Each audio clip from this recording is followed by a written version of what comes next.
Continuamos con el segundo punto de teoría del tema 3 de termodinámica, segunda ley de la termodinámica. Y en este punto vamos a demostrar la equivalencia de los enunciados del segundo principio, del enunciado de Kelvin-Planck y del enunciado de Clausius. Para ello vamos a ver que si violamos uno de esos enunciados, por ejemplo, violamos el enunciado de Clausius del segundo principio, automáticamente se viola el de Kelvin-Planck.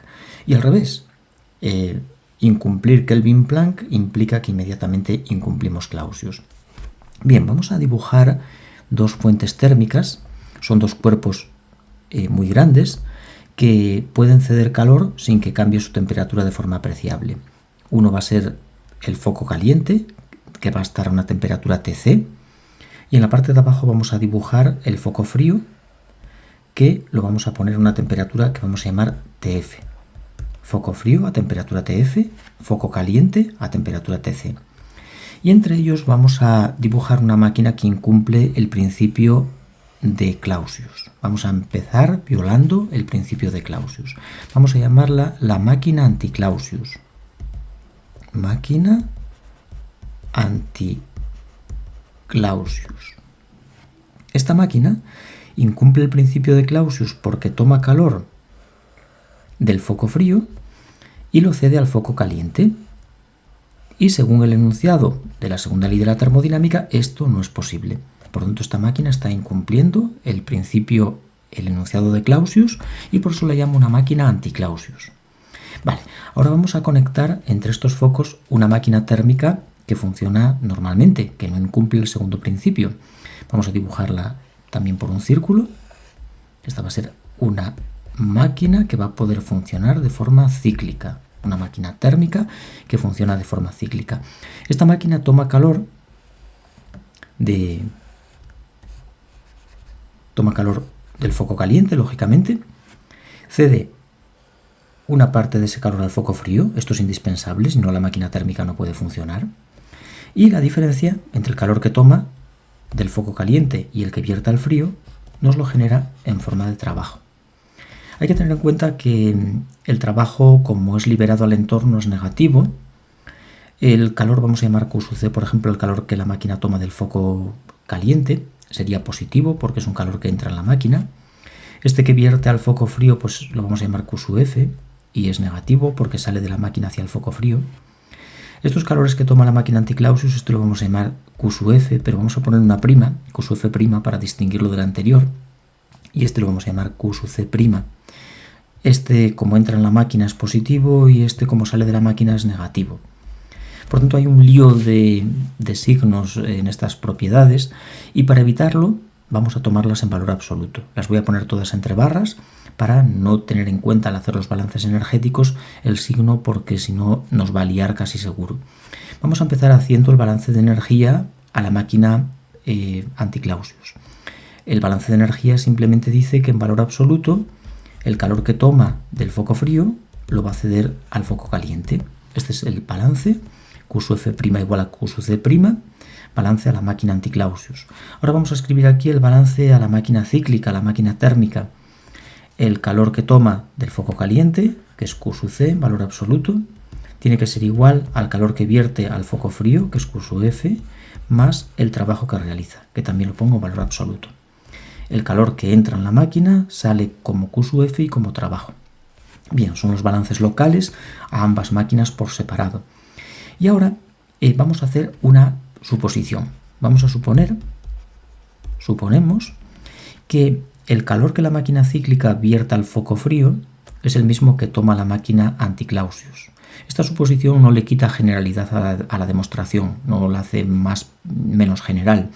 Vamos a suponer que el Q sub F, es decir, este calor que está vertiendo la máquina térmica al foco frío, Q sub F, es igual al calor que toma la máquina anti-Clausius de ese foco frío, o sea, igual a Q sub F'. Esto simplemente se haría ajustando las máquinas. Se ajustan para que una vierta el mismo calor que la otra toma al foco frío. ¿Esto qué nos permite o qué significa? Que el foco frío no va a intercambiar de forma neta calor con las máquinas, porque una le da un calor que la otra retira. Por tanto, el foco frío no participaría en el intercambio de calor. De forma neta, de este foco no parte calor.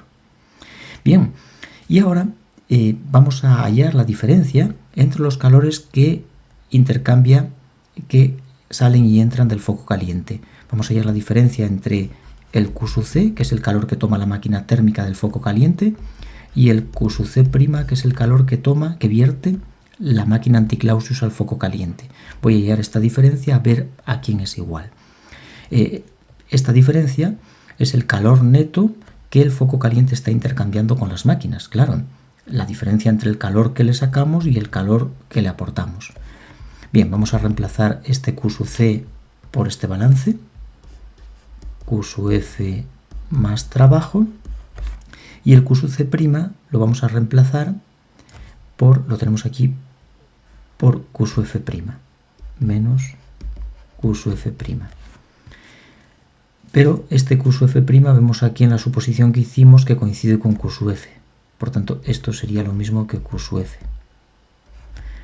En consecuencia, esta Q sub F se iría con esa y queda simplemente el trabajo. Es decir, la diferencia, el calor neto que sale de este reservorio térmico del foco caliente se va a convertir íntegramente en trabajo. Esta diferencia de calores es el calor neto que intercambia con las máquinas el foco caliente y podemos ver que se convierte íntegramente en trabajo. Es decir, estamos violando Kelvin-Planck, porque el principio Kelvin-Planck nos dice que no es posible convertir todo el calor en trabajo, que siempre hay que ceder algo del calor que tomamos del foco caliente a un foco frío. Esta máquina está tomando calor exclusivamente del foco caliente. El frío no está participando en el intercambio de calor. Y lo está convirtiendo, según este balance que hemos obtenido aquí, lo está convirtiendo íntegramente en trabajo. Está haciendo esto. Y por tanto estamos violando Kelvin-Planck. Hemos empezado violando Clausius y terminamos violando Kelvin-Planck. Bien, ahora vamos a hacer lo contrario. Vamos a violar el principio de Kelvin-Planck y vamos a ver que el de Clausius también se incumple.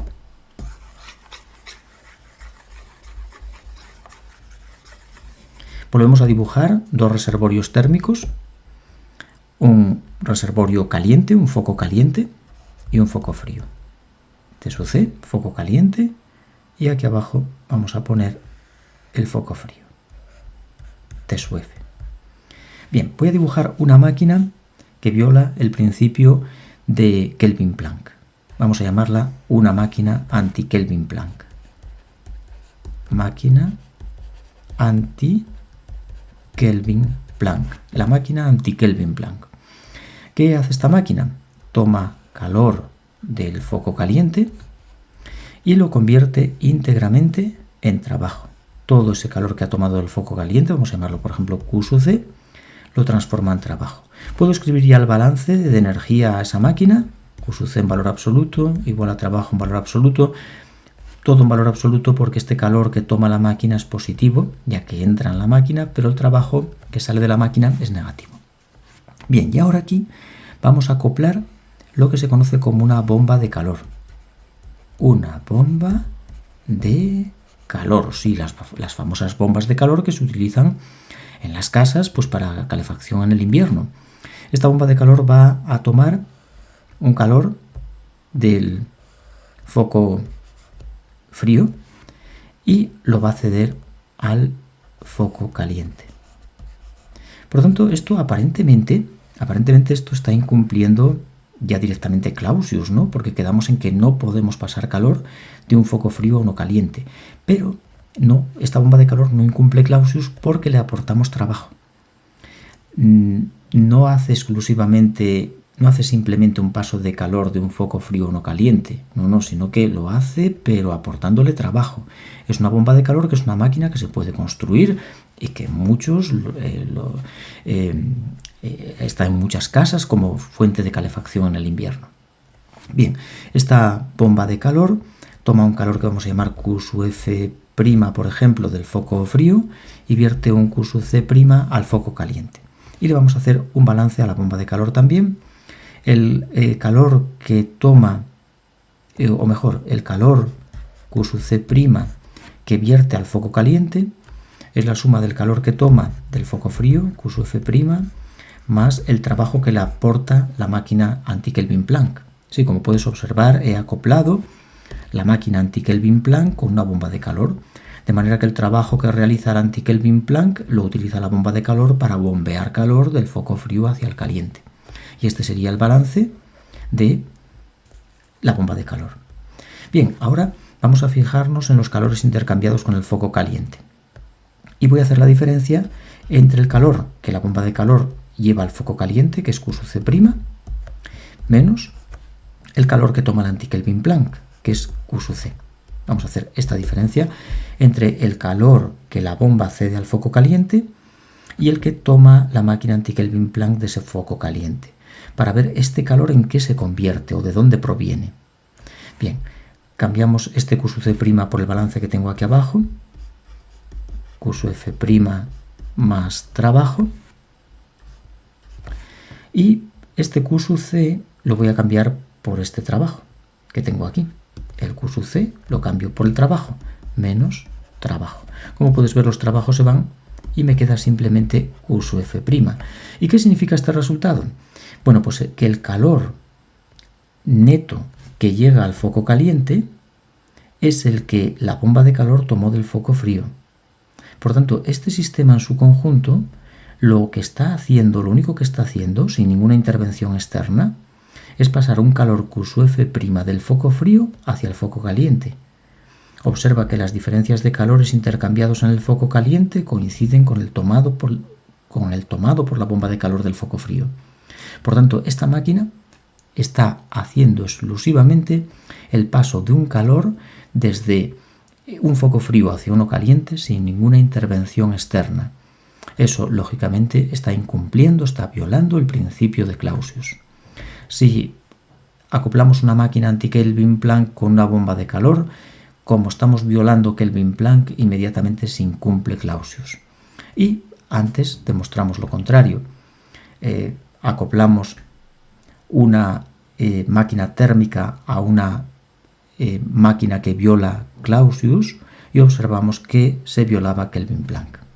Bueno, pues esta es la demostración de que los dos principios son equivalentes. Kelvin Planck y Clausius son equivalentes.